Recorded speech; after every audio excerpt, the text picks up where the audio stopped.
Consequences of the Fall and Contemporary Response, by these folks and myself, Parker Lawrence. And I am Javier Mendoza.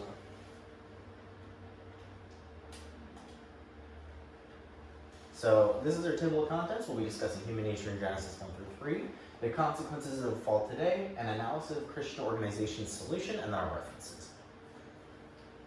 Starting off with the human nature in Genesis 1 through 3.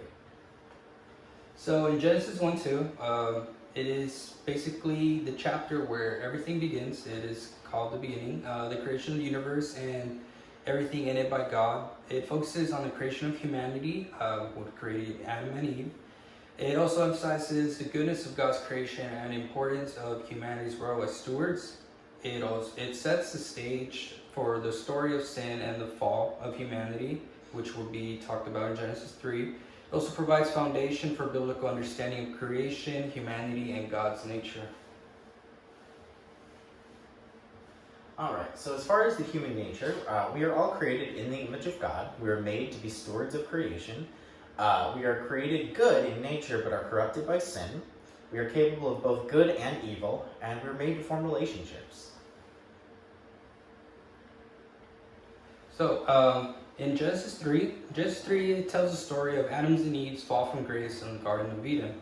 Eve is tempted by the serpent to eat from the forbidden tree of knowledge and gives some to Adam as well. As a result, Adam and Eve are banished from the Garden of Eden and subjected to suffering. And Genesis 3 also introduces the concept of sin and its consequences, human free will, and moral responsibility. And this is a depiction of the banishment from the Garden of Eden. So some consequences of the fall. The biggest one being the separation from God introduced by sin, the introduction of sin and death into the world, the physical and spiritual corruption of humanity as well as the rest of creation, the loss of the original holiness and righteousness due to the introduction of sin, the disobedience and rebellion against God that continues because of sin, the broken relationships both with God and others, again, because of the introduction of sin, increased conflict and suffering, the need for redemption and restoration through salvation, and the introduction of the concept of judgment and eternal consequences. So, we talk about human purpose. What is human purpose? Well, in the original sin, it is a key doctrine in Christianity and it affects the human nature, relationships, and well-being. The ultimate purpose for humans is to have a relationship with God and find direction through Jesus Christ. This relationship leads to spiritual, emotional, and mental well-being, creating the flourishing for humans. Human purpose is also distorted by the original sin and can only be fulfilled by restoring the relationship with God.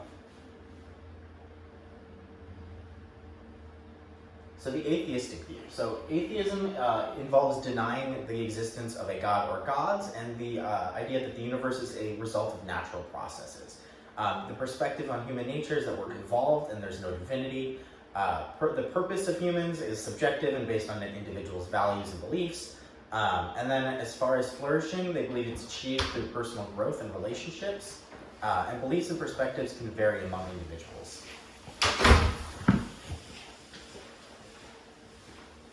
So in response to evil and suffering, God created suffering and evil as a punishment towards humanity. Hard labor is a form of suffering. Labor was already introduced, but he created hard labor for man. And through the misuse of free will given by God, it also led us to our moral corruption and evil. However, God is believed to be an all-loving God and also an omnipotent God.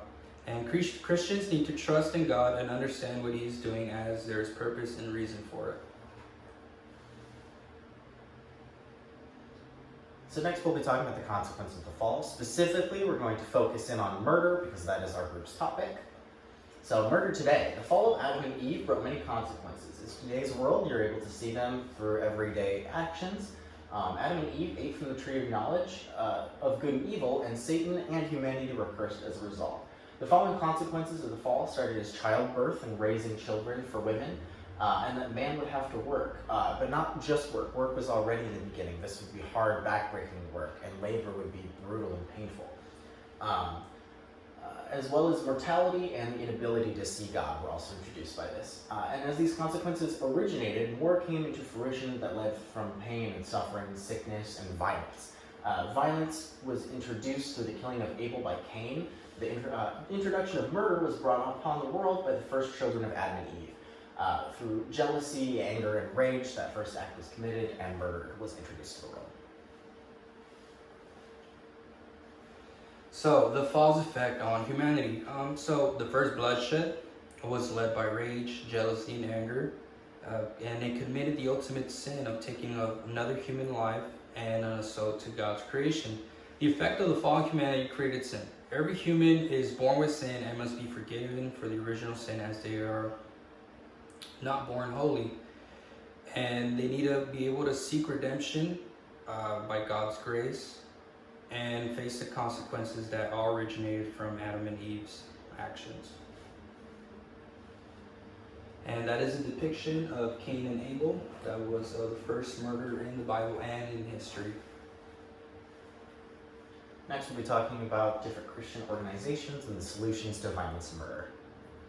So the first one we'll be talking about is the CVAC, the Crime Victims Advocacy Council. They're a Christian faith-based organization based on the values and goals of Christianity. They want to protect individuals from suffering and pain through the power of God. They state that their core values derive from the belief that every person is uniquely created in God's image and that every being is born with sin, making the distinction between humanity and God, because God is without sin.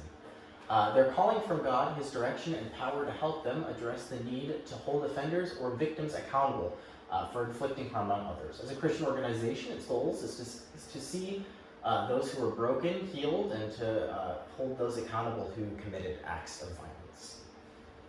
So we've got their logo here. And now we talk about another Christian-based organization called the Salvation Army. I feel like a few people knows about it. The Salvation Army is an organization that seeks to meet the physical, emotional, and spiritual needs of people worldwide. The organization's approach is deeply rooted in a God-centered worldview, as defined in the Mystery of Original Sin article, which also emphasizes the importance of a personal relationship with God, forgiveness and love in relationships, and personal responsibility. And another synopsis of the Salvation Army. They just basically stop the dehumanization by providing necessities to support life, providing shelter for the homeless, and giving refuge to those who are in need.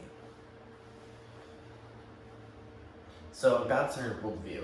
The concept of a God-centered worldview, as discussed in the Mystery of the Original Sin article, offers a unique perspective on addressing the issue of sin in the world. According to this worldview, sin is seen as the result of the fall of humanity and the separation of humankind from God. As a result, sin has become an inherent part of human nature and is present in all individuals. And that leaves us with our references, which include the Crime Advocacy Council, various articles. We use the Bible as well as the Salvation Army. And that concludes our presentation.